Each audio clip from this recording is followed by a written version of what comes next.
प्रेरणास्पद कथाएं YouTube channel पर मैं धनंजय जैन आप सभी का हार्दिक अभिवादन करता हूं। दोस्तों, 15 साल के एक लड़के ने अपने पापा से आकर कहा कि पापा पापा, दीदी के होने वाले ससुर जी और सासू माँ कल हमारे घर पर आ रहे हैं, ऐसा जीजा जी का फोन था। दीदी मतलब उसकी बड़ी बहन, जिसकी सगाई हुए कुछ ही समय हुआ था।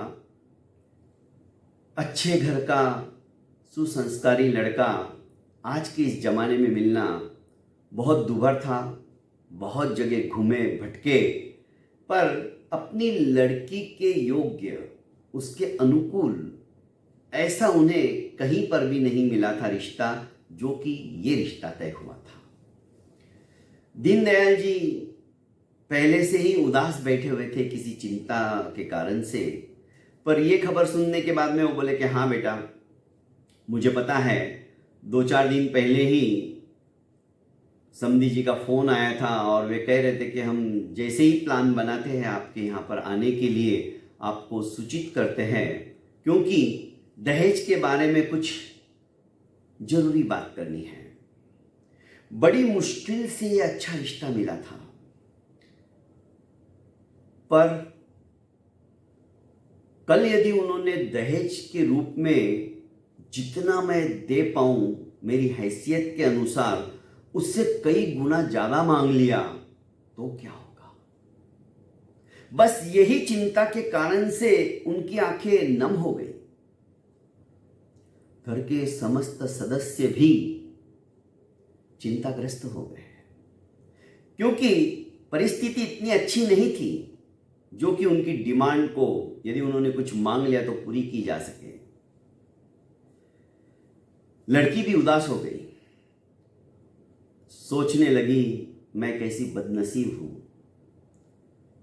जो मेरी वजह से माता पिता और परिवार के समस्त सदस्य आज चिंताग्रस्त हो गए हैं। माना कि मेरी जिंदगी का सवाल है, मेरा भविष्य का सवाल है, पर दहेज के लिए आकर बात करना कहां तक ठीक है। क्या मेरे पिताजी अपने हैसियत के अनुसार कुछ देंगे नहीं, या मैं जिस कपड़े के अंदर हूं उसी के अंदर मेरे को वहां पर जाने के लिए उद्यत कर देंगे? ऐसा तो नहीं है ना। हर एक माता पिता अपनी बेटी के सुख के लिए जब उसका विवाह संपन्न होता है तो कुछ ना कुछ देते ही है, और अच्छा कुछ देते हैं, कुछ ना कुछ नहीं। फिर ये लोग ऐसा क्यों कर रहे हैं? हमने तो सोचा था पढ़े लिखे हैं, होशियार है, संस्कारी है, पर उन्होंने फोन करके बताया कि दहेज के बारे में बात करना है। अब वो कितना मुंह फैलाएंगे वो तो आने के बाद ही पता चलेगा।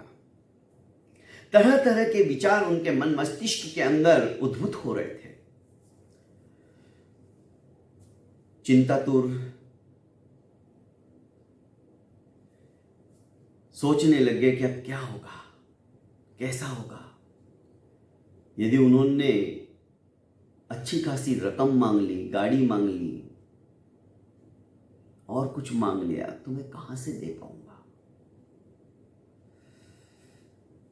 बड़े दुखी हो गए।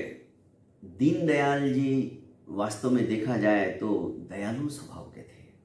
समाज के अंदर उनकी एक अच्छी पैठ थी, अच्छी इज्जत थी।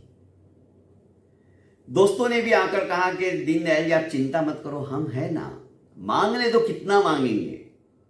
और अच्छे संपन्न घर के दोस्त थे, और दोस्त वही होता है जो मुसीबत में काम आए, पर आप अपने हाथ से रिश्ता जाने मत दो।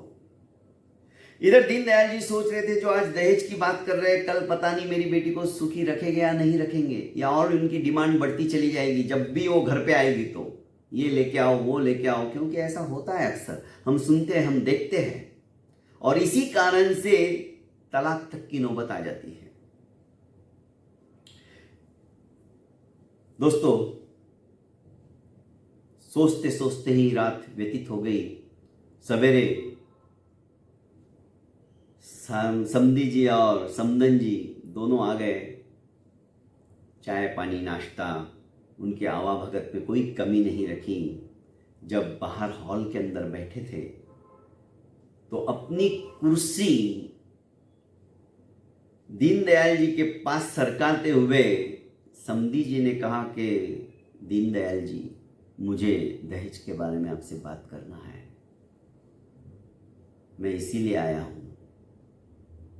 दीनदयाल जी ने अपने आप को संभालते हुए कहा, पर उनके आंखों से आंसू छलक पड़े थे। उन्होंने हाथ जोड़कर कहा, समधी जी आप आदेश दीजिए, आपकी हर इच्छा मैं पूरी करने की कोशिश करूंगा मेरी हैसियत के अनुसार।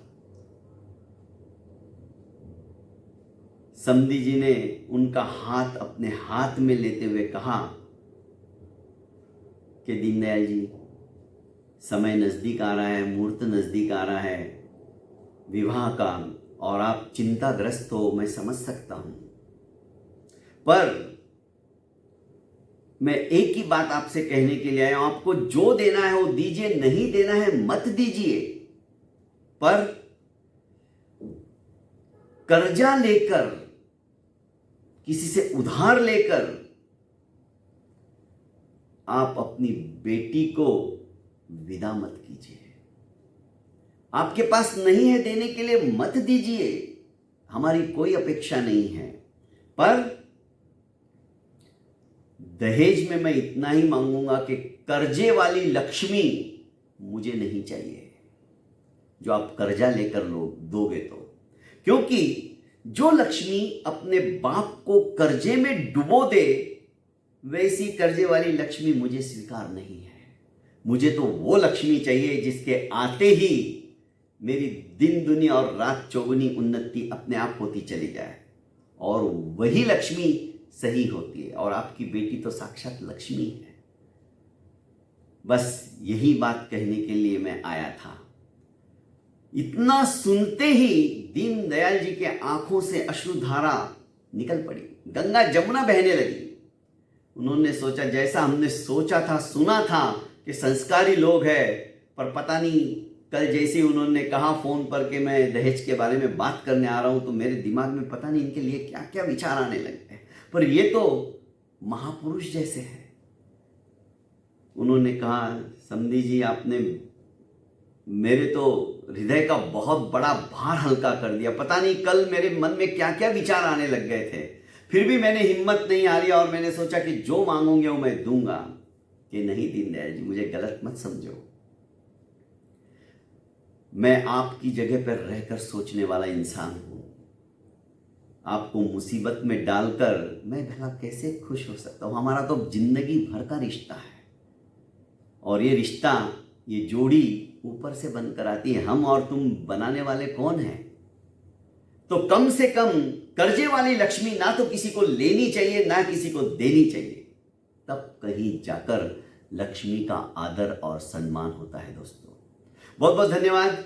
प्रेरणास्पद छोटी छोटी कहानियों के द्वारा एक संदेश हमारे जीवन के अंदर उद्भूत हो, प्रकट हो, और उसके अनुरूप हम आचरण करने लग जाए, बस यही अपेक्षा है। मेरे चैनल को आपने अभी तक लाइक एवं सब्सक्राइब नहीं किया है तो कर लीजिए, और नोटिफिकेशन में जाकर बेल का जो आइकॉन का बटन है उसे भी दबा दीजिए और ऑल को सेलेक्ट कर लीजिए, ताकि जैसे ही मैं नई कहानी अपलोड करूं आपको तुरंत ज्ञात हो जाए और वो कहानी आपको तुरंत प्राप्त हो जाए। बहुत बहुत धन्यवाद।